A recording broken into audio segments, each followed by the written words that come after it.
what I think what scares people is something that seems to be a person, but doesn't have any emotion, doesn't have any soul. It's not us, but it behaves exactly as us. And then you can put it in a physical entity.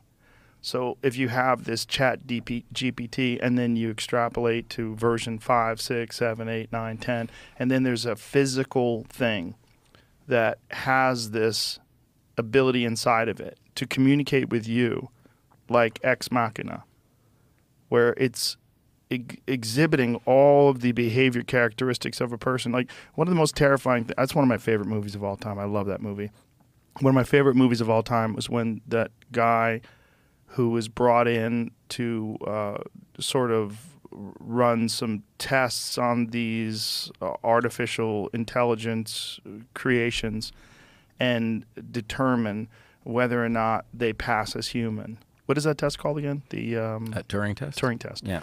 And he is in love with this woman. She's manipulated him to the point where he's aided her in her escape, and then she leaves him in that room with the bulletproof glass, and he's pounding on the glass, and she walks away with not a thought at all about him. It is the ultimate example of the worst case scenario of where this can go, where you have something that behaves exactly like a human being and knows how to play upon your sexual urges, your emotional desires, all of those different things that she plays upon. And then she just walks away from him and leaves him to starve to death in this fucking bulletproof room. Yeah. And, you know, I'm now recalling the film, and it's done very well because it manipulates you passively in your seat. Yes. Right, as it manipulates this character on the screen.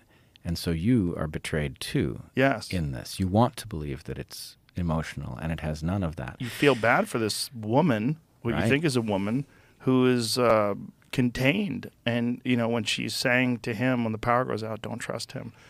And then, you know, the power comes back on. She behaves normally again. You're like, oh, my God. Like, she's trapped. Right. Like, this poor creature, they've made a person, essentially. And she has these thoughts and hopes and dreams, just like a regular person. But now she's trapped, and he falls in love with her. And even though he's seen her in her robot form, when she puts skin on and when she puts clothes on and she's in front of him, he's in love with her. Right. And it, you know, again, it plays very well because there's a manipulable circuit in straight men. Yeah. Right. That's going to react to this. I'm sure straight women as well. I'm sure gay women, gay men. women, no doubt. Everybody. Well, yes, but in this particular narrative, right, you'd have to be a gay woman or a straight man right. for it to trigger you. But part of this is actually inevitable in the ChatGPT story because especially to the extent that this is a mindless entity that doesn't know what it's doing. It's right. just striving to do it better.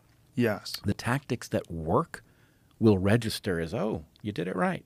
So to the extent that you have those vulnerabilities in you and it finds them and that works, then the point is reinforcement.